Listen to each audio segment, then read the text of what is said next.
From about the age of 5 years old, the violence was at that stage part of my childhood.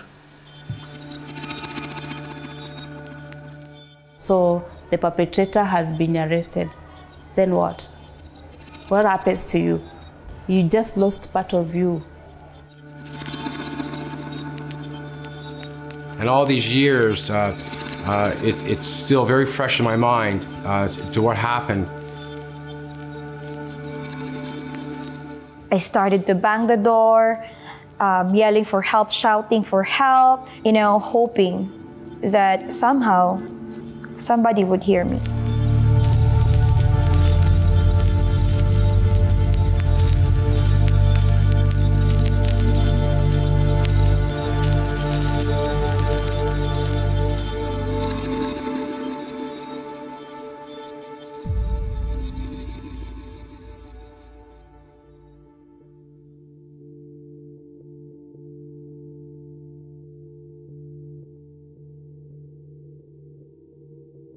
It started from a very young age of like 6 and 7 is kind of when it started. And even into my adulthood to a certain degree. One of the things he used to do to me, and again, I'm not going to be overly graphic about this, but he used to beat me. And how he used to beat me was with a phone book. And I know some people will think, well, what the hell was he using a phone book for? Well, the reason why he used a phone book, because it was heavy, and the type of bruising it would leave wouldn't be the same as being punched or kicked. And so he would hit me on certain parts of my body after he would abuse me, and just remind me that if I said anything, this would come, or worse. I was taught to shut up, not say a thing. Where I remember I had an experience, and I was living on the street at the time, and I remember this one person that I'd met over a period of time, and somehow I built up some kind of trust with him, but it ended up working out backwards, and he ended up raping me. Again, I'm not going to be too graphic what was done to me, but all I know is he beat me pretty good, is all I have to say. I didn't tell anybody, didn't say anything, and I was just lost. So that experience still sets with me very, very heavily to this day. I grew up in a village, partly in a slum area, partly in a well-off area. I was the last born in a family of 8. At around 14, 15 years old, I went through sexual violence. It was kind of violence that included sexual, physical, emotional, and I was so vulnerable at that time. I just wanted someone to care for me at that time, but then this man just took advantage of my innocence.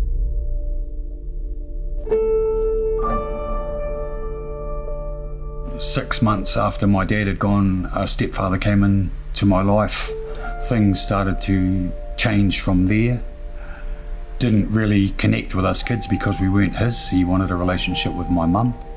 Sometimes it would be verbal abuse, and then sometimes it would be physical. It just became a daily occurrence. We were pretty much isolated from each other. So we were in a 3-bedroom house, so my 2 sisters shared a room and I was in a room by myself.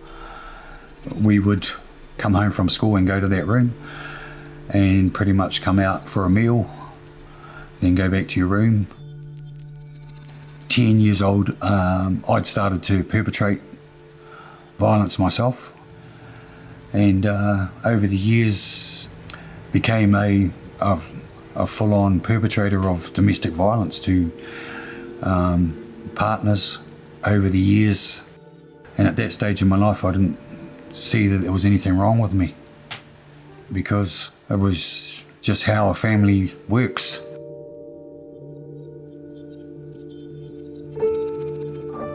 At the age of 6 to 7 years, help in the household touched the most intimate part of my body. I was doing a lot of gymnastics, and I was standing on my hands, and then he came, he touched it, and really something very strong happened in my body, very strong. enormous. And then I came in already into a kind of dream, as if I was not on this earth. I didn't tell anybody.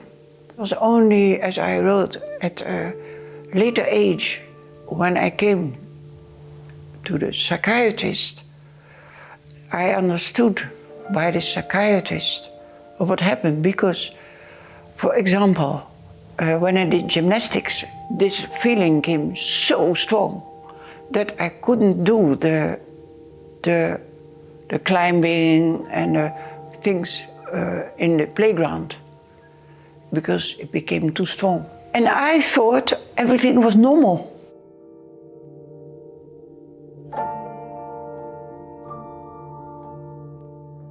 It started with a Facebook friend request from an unknown person. And at that moment, I was really looking for this chance.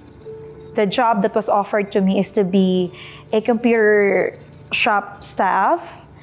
I was brought in the house, and then there I met the person, and she explained to me that the computer shop that I was expecting is actually not a computer shop itself, but it was a like cyber sex den.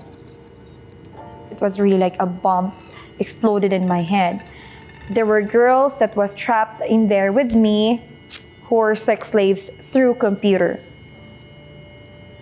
Customers would come online to us and would instruct us what to do, whatever lascivious things that I never imagined or anticipated as a teenager. And for every lascivious things that my customer would ask me to do and I refused to do it, they would starve you. Like literally starve you until you like obey them. And I was so scared. I was helpless. I looked around and saw other girls also shivering with fear. I even came to the point that I don't know myself anymore.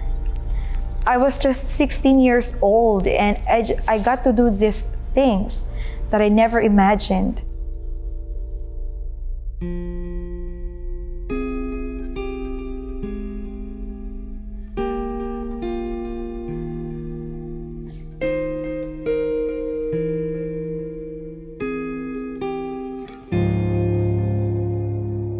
Back in my day, this sort of stuff you just didn't talk about. And really, if a male talked about it, or even if a girl talked about it, actually when I think about it, it was most likely just shoved under the carpet. Even as a child, that was imposed on me from a very young age. You know, you don't talk about your feelings, you don't show any emotion or anything like that. You know, you don't want to open up about that type of stuff. And I couldn't talk, I couldn't say a word, nothing. You go to the deepness of being lost and not knowing where to are, and you come into a world of darkness. It was as if I was torn away. I'm not comfortable, being looked at. I'm not comfortable being stared at.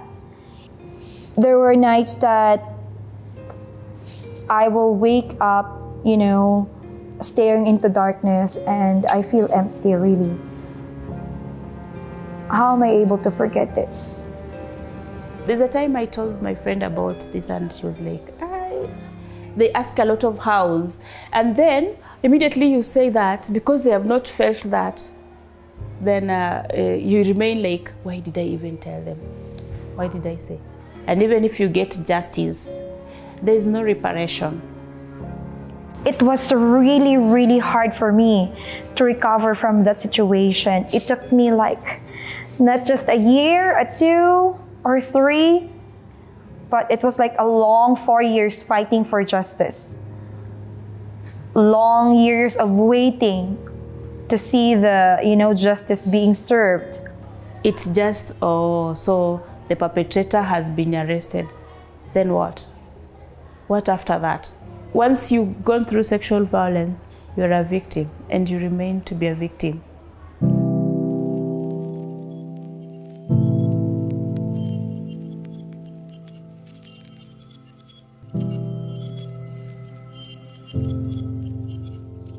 change happened in my life at a late age, so in my mid-40s. I had a circle of friends that I fitted with. One of those friends started to make changes in his life and he started doing an anger management course. You know, I sat in a room there with a whole lot of men sitting in a circle, and they started having conversations about stuff that I'd never heard men talk about. And talking with me and starting conversations with me got me to realise that the life that I had been living right from a child and that behaviour and the way that I was living as an adult was actually all domestic violence, and started to teach me and give me the skills and the tools that I should have got in my own home as a kid as to what it was to be a man, a father and a partner. And it started to slowly change my whole life. So currently I run a safe house for girls survivors of sexual violence. The only thing that I refuse to say is it's getting over it. It's learning to stay with it and overcome. You know, I would think that it would get better after all these years. Well, it has, in a sense that I've learned to live with it in a better way, as of not being so self-destructive. But at the same time, talking about this will help others come out that haven't talked about it. I waited almost 50 years before my conversation came about it. Information about sexual violence should be given to children. We're going to break the cycle. Stop the harm, exactly. I don't know if someone ever asked me if I'm all right. Like, are you feeling well? Are you okay? All kinds of these things could have been different if somebody had seen the signs. If only my family were aware of this kind of evilness existing in the world, they could have stopped this to happen. Pay attention to your children. I'm thankful that there's opportunity like this to share my story, to make other people aware, of course, about this also. If nobody else will, well then I will. Just to get this going, to change, for change.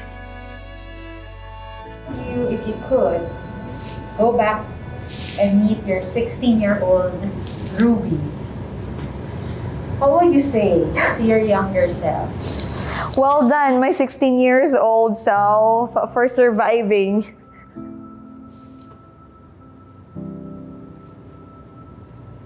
I'm so proud of you.